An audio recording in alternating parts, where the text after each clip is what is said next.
Colorado. This is Bart, N0NYY. I am located in Evans, Colorado, and I will be net control for tonight's NCARC TechNet. The purpose of the TechNet is to enlighten amateur radio operators on topics of a technical nature. We will do our best to answer any technical questions to benefit all listening. If a subject has never been clear to you, this is an excellent opportunity to find an answer.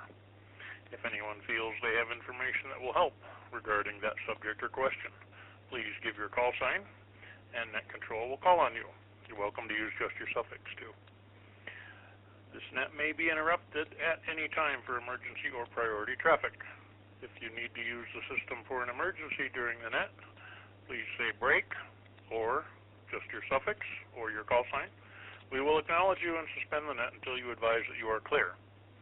Is there any emergency or priority traffic at this time? All licensed amateur radio operators with 70-centimeter privileges are encouraged to check into the net. Club membership is encouraged, but never required for participation in the net. Check-ins are requested to count participation, and no checkout is required. This is N0NYY Net Control for tonight's NCARC TechNet. When checking in, please give your call sign slowly. Remember that I have to write this down, and if you do it at normal speaking speed, that can be difficult. First, phonetically, N0NYY. Then again, using the ITU phonetic alphabet, November 0, November, Yankee, Yankee, along with your name and location when checking in. When you check in, please inform Net Control if you have a topic, a question, or an announcement. I will be taking check-ins in groups of 3. When I have acknowledged the first group of 3, I will then move on to the second group of 3. I will also leave breaks to allow people to check in on Echolink. For everyone's information, the repeater must completely unkey before an Echolink participant can bring up the repeater and start talking. So we let it drop completely when we check for the Echolink check-ins. All right. Tonight, last time I did this, I had like 33 check-ins. So we're going to split the alphabet, Alpha through Mike and November through Zulu. That is the first letter of the suffix of your call. I will start by taking check-ins from call suffixes Alpha through Mike, 3 at a time. Please go ahead. K0MLG, Kilo 0, Mike, Lima, Golf, Marty, near Wellington, and good advice on the Echolink check-ins. AE0KO, Alpha Echo 0, Kilo Oscar, Brad, mobile in Fort Collins. KF0LDS, Kilo Foxtrot 0, Lima Delta Sierra, Norville in Lakewood. All right, we'll take a break there. Norville, would you spell your name for me, please? Yes, sir. That's N-O-R, V as in Victor, A-L. Thank you, Norville. I had I-L-L-E, but that's what I want to clarify. Net acknowledges K0MLG, AE0KO, KF0LDS. Okay. I will take the next 3 call signs with your suffixes ending in Alpha through Mike. Please call now. This is Greg in Fort Collins, N0EMP, November 0, Echo Mike Papa, with Debbie, also in Fort Collins, K0DBE, Kilo 0, Delta Bravo Echo. When I sign in myself and a guest, does that count as 1 check-in or 2? Well, that all depends. If people are following on quickly, I'll let it go ahead and be 4. Only because as soon as I hear your voice is very distinctive to me. I have your call sign, your name, your location, your wife's call sign, and her name and location before you're usually done giving your call sign. So it could be just 1, even though I get the 2. That may not be true if someone doesn't know your name. So I guess that would be up to net control. In my case, it's I count the two as one because, again, I know all the information and I have it written down pretty quickly. This is Kilo Foxtrot 0 India Bravo X-ray KF0 IBX Brian and Greeley. 0 LEI Whiskey 0 Lima Echo India Chad and Stout. Alrighty. Net acknowledges N0 EMP K0 DBE KF0 IBX and W0 LEI. Chad, I have a question for you. I knew that I had heard of Stout, but I wasn't sure where it was. So I went and looked it up, and all the references I can find refer to the former town of Stout. Apparently it's no longer incorporated or something. That's neither here nor there, but it makes it easy to find, knowing the name of Stout makes it easy to find. But what's the story on that town? Is it not incorporated anymore, or do you know? I really don't know, but it is basically the south end of Horsetooth Reservoir. The majority of Stout is under Horsetooth Reservoir, and this is a community probably of about 100 houses just south of the tip of the reservoir, and it's called Stout, the area, that's all. Roger. Thank you, Chad, for that explanation. I appreciate it. I do remember hearing about a town at the bottom of Horsetooth, so only part of it's at the bottom. Good information. Thank you very much. All right. Next group of 3 check-ins call suffix alpha through Mike. Please call now. This is K0AZA Kilo 0 Alpha Zulu Alpha, Ron in Fort Collins. This is KF0GQH Kilo Foxtrot 0 Golf Quebec Hotel, Kent in Wellington, with one announcement. Question. Roger, Roger. Station doubling with GQH. Go again, please. Golf Quebec India, Doc in Pierce. And this is N0NYY, net control for this evening's TechNet. Doc, would you give me your call sign again, please? Kilo Foxtrot 0 Golf Quebec India. All right. You doubled with Kent part of that, or I doubled with you part of that. Anyway, I bet you guys tested at the same session. Net would acknowledge K0AZA. Good evening, Ron. KF0GQH and KF0GQI. Let's see. FGHI, you're even in order. Good deal. Good deal. All right. Next group of 3. Suffixes alpha through Mike, please. This is AE0CF Alpha Echo 0 Charlie Foxtrot Gun Fort Collins. Kilo 0 Golf Whiskey Papa K0GWP Greg Bubble. KD0EXV Kilo Delta 0 Echo X-Ray Victor Brian Greeley. All right. Net would like to acknowledge AE0CF, K0GWP, and KD0EXV. Brian, I owe you an apology. I think we were supposed to get together this morning, and it slipped my mind, and I didn't realize it until I found a piece of paper that had your name and today's date on it, so I apologize for that. I'm going to take a short break here and let the repeater reset and see if there's any Echolink check-ins at this time. It's Echolink check-ins only. Please call after the repeater resets.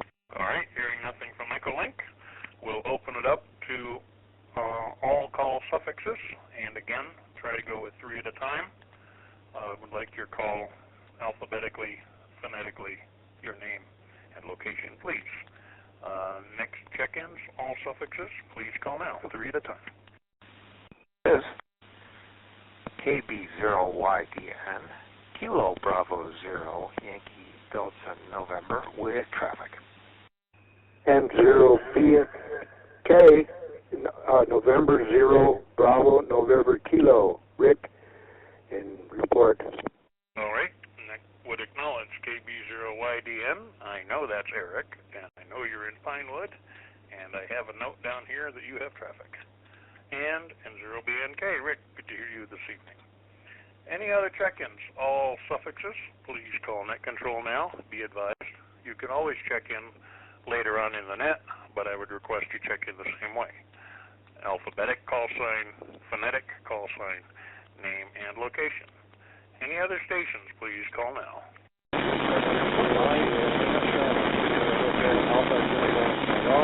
Charlie.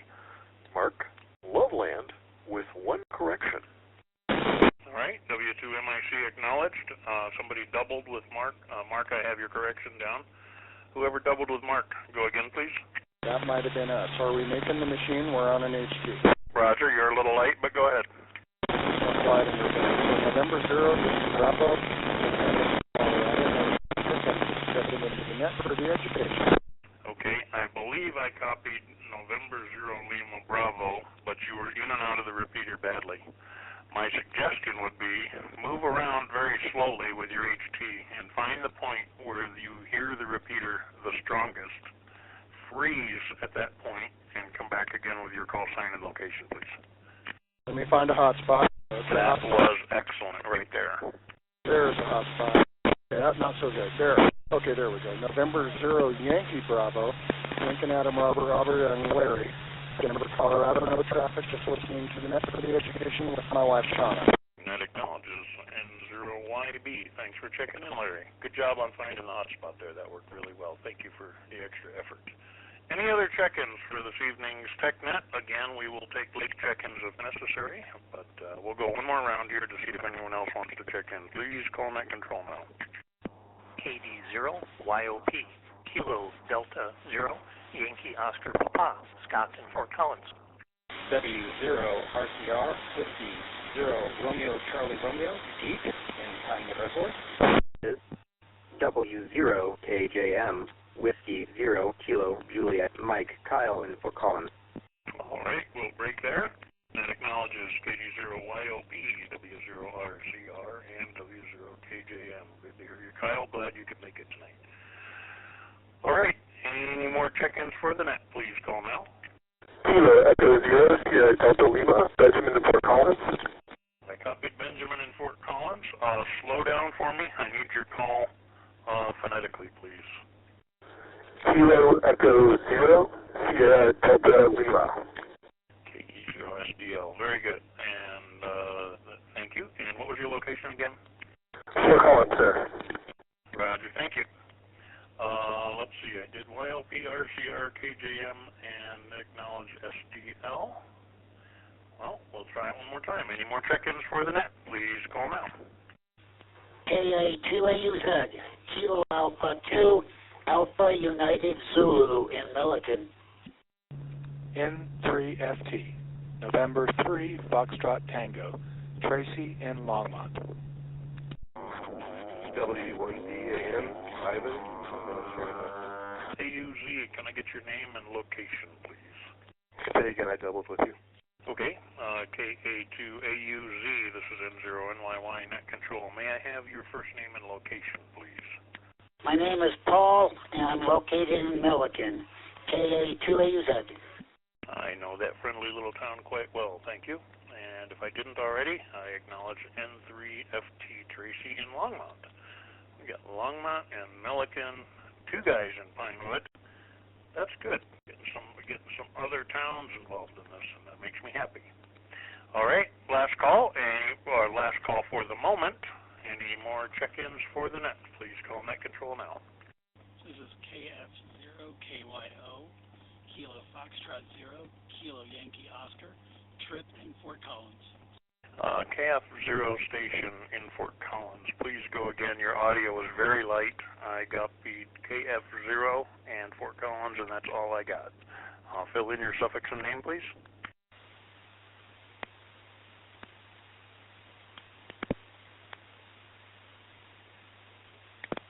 All right, I heard you transmit, but you had zero audio that time. Your audio was real light on your first transmission, and there was no audio this last time. Makes me wonder if there's a mic connection problem or something going on there. Have a look around at that, and I will have you try one more time, if you would, please. The KF0 station in Fort Collins. I need suffix and name, please. KF0KYO, Kilo Yankee Oscar, Trip in Fort Collins. KF0KYO, Trip in Fort Collins. Your audio is still super light, but I got you that time. Thank you for sticking with that. Appreciate it. Any other check-ins for this evening's TechNet? Please call now. All right, I have two callbacks here. KF0GQH, Kent, you had an announcement or question. Go ahead. KF0GQH, a few weeks ago we discussed my ICOM 7300 and interference I was getting here in my ham shack. I purchased the Palomar full 7300 kit, installed all the components, and sadly I still have the noise, so I'm back to square one.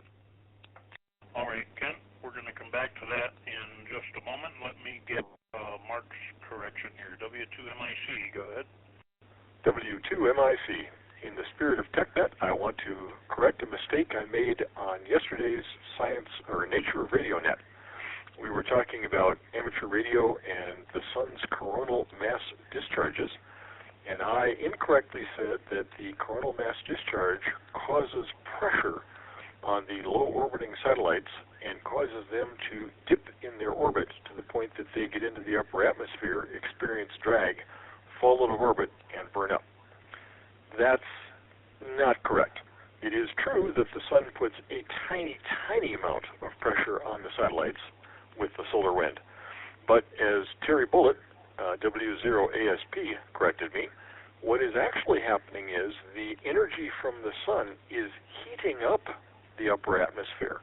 The upper atmosphere, heated, expands, and the expanded higher altitude upper atmosphere then gets up into the orbit of the low Earth orbit satellites and causes enough drag that the satellites lose velocity, lose altitude, fall into the atmosphere, and burn up.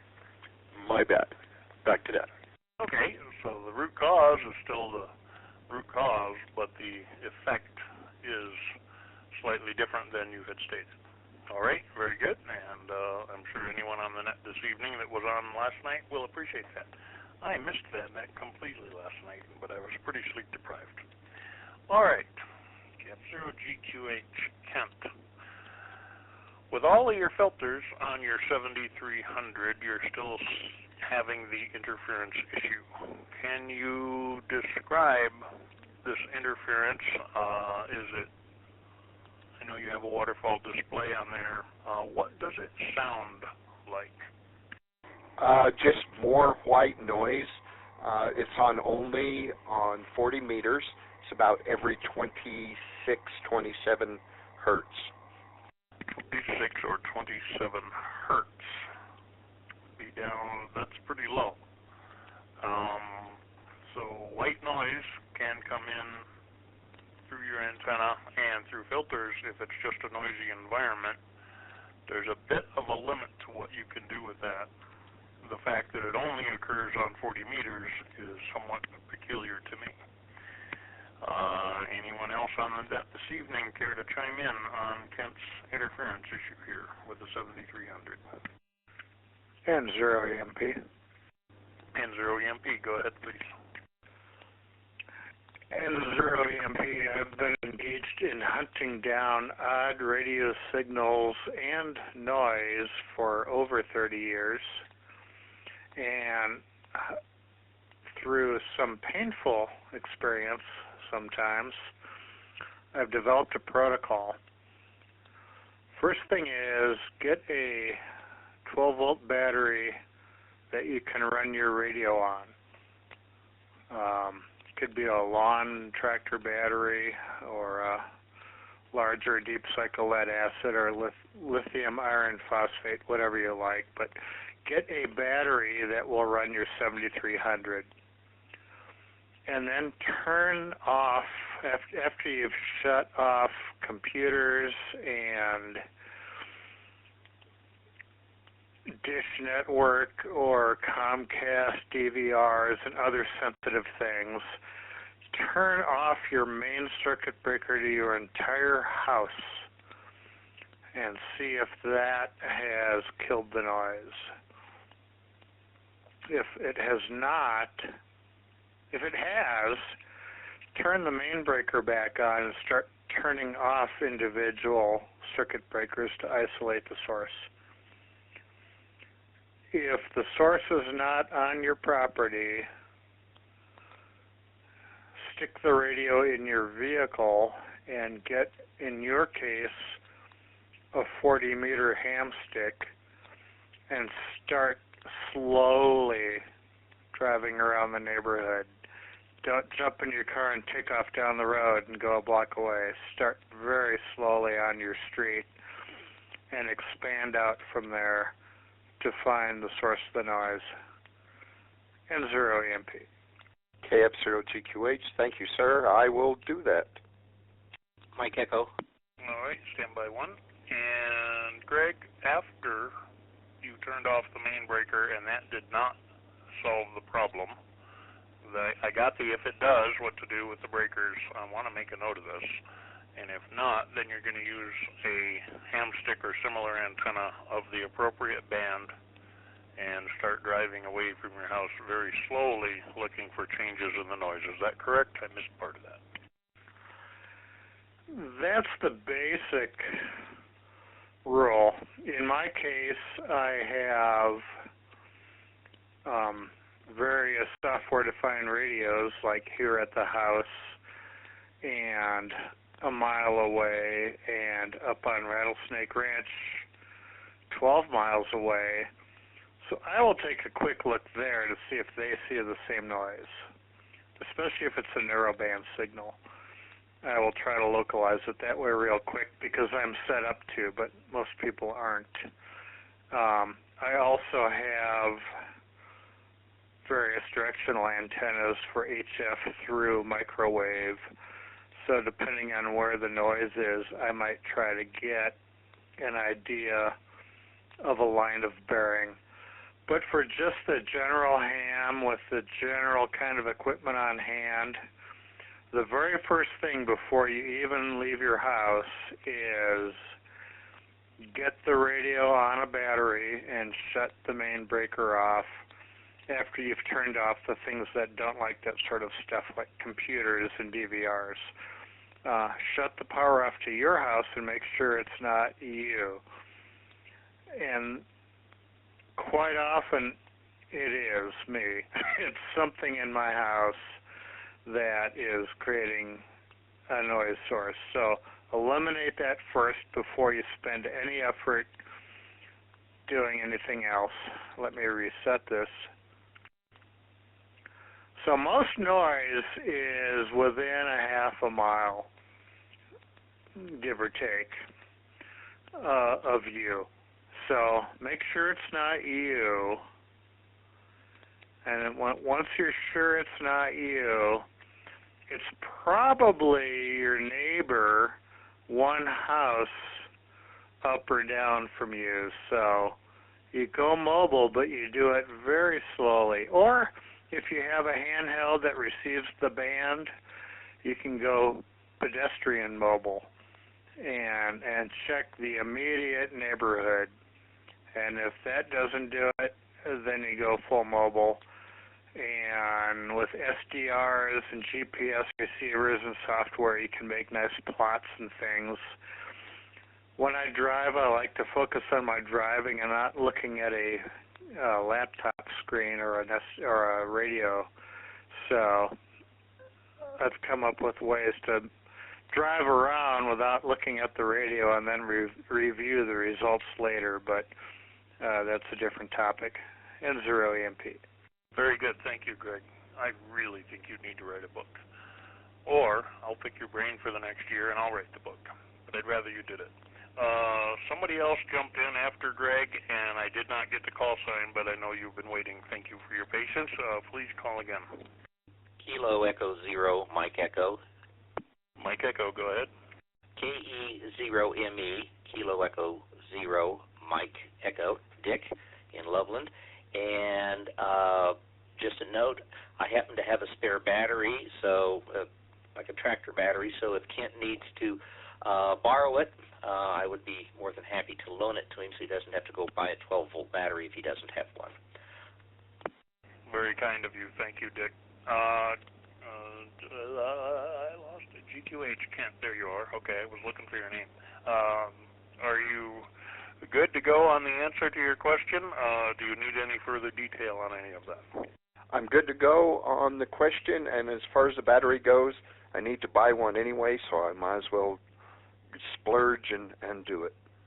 I appreciate the offer, though. All right, very good. Well, this is one of those classic examples of why we have the TechNet, because even if you've been doing this for 30 years, you run into stuff that you don't have an answer for. Somebody out there has an answer for you, or at least a direction to go. In this case, we've gotten an outstanding answer from an expert. That's why we do the TechNet. And Greg, thanks a lot for your input on there. Really, really much appreciated. Let's see. Let me take a quick reset here. Let the repeater drop completely. And is there anyone on Echolink that would like to check in? Please go ahead and call as soon as the repeater drops the transmitter. Thank you. All right. Hearing nothing on Echolink. Do we have any other folks that would like to check in? Please give your call sign alphabetically, phonetically, and your name and location. All right. Hearing nothing. Do we have any other questions or comments for the net this evening? Please call net control now. KJM. MLG. KJM, Kyle, stand by. Doubling station. Go again. YDN. Go ahead. I mentioned that I had traffic. I'm sorry, Eric. You did, and I have it written down here. And that was on the first page, and I'm on to the second page. I apologize. I'm not doing my job properly. Eric, go ahead with your traffic, please. Well, this is sort of optional traffic. I've discussed it several times this week on the radio, and yesterday during the Science of Radio Net, someone suggested that I bring up the Alexanderson alternator story on the TechNet. So if anybody wants to hear that story again, please let me know and I'll go through with it. Well, for my own self, I will say I did copy that, and you did give me good information to go research, which I have not yet had time to do. So that will be my best solution, is to go and do the research. Does anyone else have interest in the Alexanderson alternator information? This is a very high-powered mechanical electrical RF transmitter. All right, I'm not hearing any interest there. Eric, we will talk about this more. I am sure this is something that will fascinate me. W0KJM, Kyle, go ahead. W0KJM. Thanks, Bart. So yesterday during the event, the marathon, I had discovered my newfound love for APRS. I figured out I could open, what was that website? I think it was aprs.fi or something like that, and track the bikes and the sags around during the event, and I thought that was just the coolest darn thing I've ever done ever. And it was tremendously helpful, giving people like rough estimates as to when the sag is going to arrive while they were just sitting there waiting. So that was very helpful. But my question is, what would be the best way to do that without Wi-Fi or anything like that? Because the gateway obviously required Wi-Fi to get into it. But I was somewhere where, thankfully, I had access to that. Now, say if I'm up in the canyon or something and don't have Wi-Fi, what's the best way to easily digest APRS data? Because the tiny little window that pops up for a second or two on the radio isn't the most utilitarian thing in the world. So I hope I answered, or it's a brain fart kind of a day. I hope I asked that question in a way that makes sense. Okay, 6ET. Double traffic, I copied ETE. Good evening, Jim. And the other station that doubled the Jim, go again, please. The other station was N0EMP, and I was going to tell Kyle that he should get in touch with K6ETE So here we are. All right. Jim, are you in Loveland or Fort Collins? I am in Loveland, right around the corner from MIC. Roger, thank you. I have you checked in. And you are number 26. And go ahead with your information for Kyle, please. Okay, APRS without any data service being able to track is possible. It takes a fair amount of planning and a fair amount of capable equipment to do so. I've done it many times with our search and rescue training, stuff like that, where we use essentially APRS trackers to track assets in the field when out in the middle of nowhere and no data service. What you traditionally would need would be a computer set up with a APRS digipeater as a base radio, or something set up as a base radio connected to a computer. There are software programs such as Direwolf, and I can't think of some of the other APRS software capable things where you can display a map on a computer screen. We always ran it on a separate frequency than the national frequency, but it can be done on 144, 390, or any data allowable frequency. We used commercial frequency that was assigned, that we had privilege to for data comms, and then all of the assets in the field would run an APRS beacon / digipeater. Doing that allowed them, if one was further out, it would digipeat across the other radios in the field back to the main station. We could be able to generally be able to cover areas anywhere from 2 square miles to the largest, which was about 35 square miles, doing that. Let me let this reset. They said it is possible.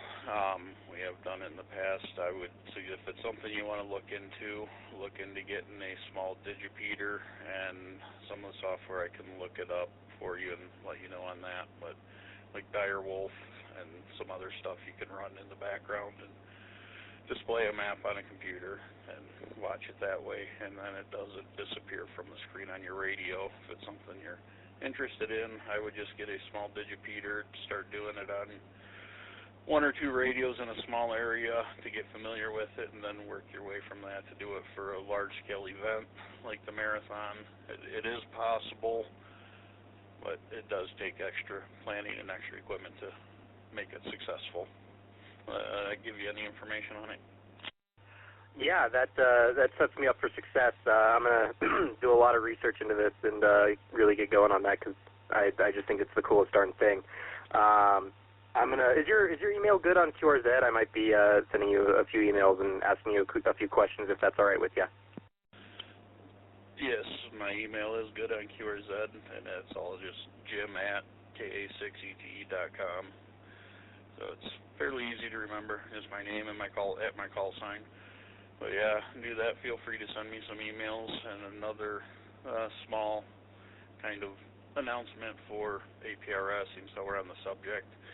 If you currently or have used the SMS gate to send text messages via APRS, that is currently down because of some changes in the FCC. The guy that runs the SMS gate has disabled it for now until he works out some issues with FCC regulations. Comment, Go ahead. Hey, Kyle, there are 2 or 3 different HTs that have APRS capability, so you don't have to have a separate digipeater to be mobile. So there are HTs that are APRS ready to go. K0 MLG, back to that. I have $1,000 SDRs from bygone years when they were expensive, and I did some testing last year, and with a real antenna outdoors, in the real outdoors, looking around any band and finding any signal, weak signal, that I can just hear, just barely, with these very expensive receivers. I can also hear it with either the AirSpy R2 or the AirSpy Discovery, depending on which band. And I'm not just talking HF, which is noise limited. I'm talking HF, VHF, UHF, and microwave, and 0 EMP. All right, this is N0NYY Net Control for this evening's TechNet. Lots of good information there. Kyle, I have a question for you. Who first steered you towards your ham radio license? I can't say that it was anybody in particular. I just kind of came out of there from nowhere.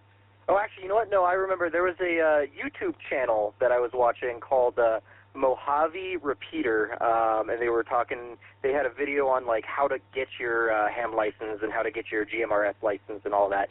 And I thought, I'd always like to know more about this and whatnot. And I always thought radios were kind of cool because if you look at what professionals are using, they're using radios. And I always thought it would be a cool thing to have a alternative way of contacting people other than my phone in case, phones stop working or things like that. So I guess Mojave Repeater on YouTube would be the one point to or one place to point to, but kind of started this journey just on my own out of nowhere. W0KJM. Well, it's been great fun to watch. I would suggest you drop them a note and let them know the scale of monster that they have created. It is so much fun watching you take the stuff and run and go with it, but you should let them know that. That would probably, they would probably appreciate that. All right. Do we have any other questions or topics or relevant information to this question? For the net this evening, please call Net Control now. W1VAN.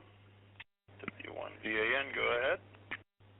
Another kind of software-defined radio that we have been working on is the Kiwi SDR, which is an HF radio. Several of those around in the area, and some very extravagant out in Utah there. Might check into those. Kiwi SDR, KIWI SDR, and check those out. Also, out there in LaSalle, our DMR, the repeater that I had gotten that had a bad power supply. Well, I was able to source a 24-volt power supply, and I turned it all the way up as far as it would go. It got me 27.5 volts. That's close enough to a 28. It made the repeater work. It's a little switcher, and yeah, that power supply, it can pump out some heat on that little fan. But the repeater is working, and the DMR 145.325 repeater out in LaSalle is back on the air. W1VAN. Ivan, where are you located? I'm in Fort Collins. Okay, wasn't sure. Wanted to get that down for the check-in information. Thank you for your input. And you are number 28 this evening. We're doing good. All right. Any other late check-ins for the net, please call now. Kilo 0, Alpha Echo Mike, Steve, Fort Collins. Whiskey 8 Lima, Tim, Laurie State Park. Okay. Let me specify. Please give your call sign alphabetically, your call sign phonetically, your name and location, and slow down. I'm an old guy, and I'm trying to write this stuff down. Alpha Echo Mike, I think it was. Go again, please. I'm sorry. A0, AEM, Kilo 0, Alpha Echo Mike, Steve, Fort Collins. Got 100% that time. Whiskey 8, go again, please. WW8L, Whiskey 8 Lima, Tim, Laurie State Park. Excellent. We made 30. That made my night. I'm all happy about that. Thank you, gentlemen, for checking in. Did either of you have any questions or subjects of discussion for the net this evening? Did anyone else have any questions, comments, or subjects for the net this evening before we close it down? November 0, India Golf Delta, Mark and Loveland, last check-in. AD0 UF, Alpha Delta 0, Uniform Foxtrot, David in Loveland. Uniform Foxtrot, I doubled with you. Go again, please. AD0 UF, Alpha Delta 0, Uniform Foxtrot, David in Loveland. Okay, N0 IGD, Mark, AD0 UF, Dave, and I think I heard another doubling station with Dave. If I did, go ahead, please. KG5 LQZ, Kilo Golf 5, Lima, Quebec, Zulu, James in Erie. All right, KG5LQZ, thank you for checking in this evening. Any other check-ins? Kilo Foxtrot 0, Lima, India, Lima, Tom in Wellington. KF0LIL, acknowledged. Any other stations? W1VAM with one more fail. Go ahead, Ivan. All of the DMR repeaters, the W0 DMR repeaters anyway, I know Rocky Mountain Ham doesn't encourage it, but ours are all connected so that you can run APRS through the digital repeaters here. So if you had a DMR radio like the 878 HT or something like that, you can also run APRS in digital. All right, thank you for that additional information, Ivan. All right, last call for any further topics, questions, announcements for the net this evening. Please call now. BNK. Go ahead, Rick. N0 BNK. Yeah, the APRS. I haven't done it for several years, but I used to. There's a little gizmo called I think it's a MobiLink TNC, and it plugs into an HT, Bluetooth to a tablet that has APRS Droid. You turn the location on, get everything fired up, and it will track you on a map there on the tablet screen. So that's how I did it. I remember APRS Droid, and I've heard of the MobiLink. Somebody has one of those, and I saw it. Might have been Bob, maybe not. But anyway, I've seen one before. It was a neat little device. There's a lot of nifty ways to do this with technology today. Thank you for that, Rick. Okay, one more time. Any other subjects, comments, or check-ins for the net? Please call now. W2MIC. I have a MobiLink that would be willing to loan to Kyle. Kyle, contact me. Will do, W0KJM. All of a sudden, I might remember where I saw one. Thank you, gentlemen. All right, I am showing 7:09. I am going to go ahead and close the net out. We had a total of 34 check-ins, which is a personal record for me, and I am very happy about that. Thank you, everyone, for checking in. Thank you for all the excellent information. And, Greg, I really think you should write a book. 7-3 all, N0 NYY, returning the repeater to normal service. Thanks all. This presentation was brought to you by the Northern Colorado Amateur Radio Club. For more information, visit our website, ncarc.net. Thanks for watching, and don't forget to like and subscribe.